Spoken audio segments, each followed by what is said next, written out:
Morning, everybody. Okay, here's my pot roast recipe, and it's a long one, so go ahead and take your screenshots. I'm going to scroll now and show you the directions. This is just so you can take your screenshots.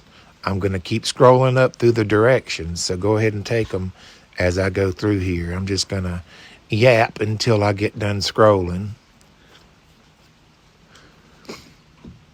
And, of course, you can rewind it and take more screenshots if you need to.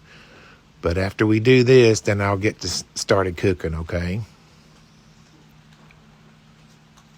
I promise you, it's worth the scrolling and it's worth the work. And once you do it one time, it's much easier. Okay, I'm about done here now. All right, so get you some bacon. I go ahead and get the pre-cooked kind. It works just as good, but you can get raw and cook it. All you want is your grease. That's the main thing you want, is the bacon grease to put that roast down in there and brown it. Brown it with the bacon grease on both sides. And then put your onions and your spices all together down in that bacon grease. Stir it all up together. Get your garlic cloves. I use 3 cloves, about a tablespoon of tomato paste, a heaping tablespoon, and then stir it all together until that tomato paste turns a little dark. It's so good. It smells good too when you're cooking.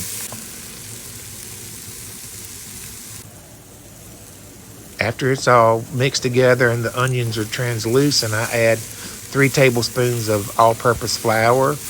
And you want to get that in there good and cook it and get that flour taste out of it, cook it long enough for that. And then add your cream. Now, it's going to get kind of lumpy right here. And so make sure you stir it good, get those lumps out. In a minute, I'll switch over to a whisk when I add the beef broth in, just to get lumps out.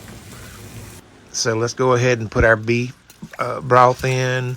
And make sure you get your lumps out before you put your meat in.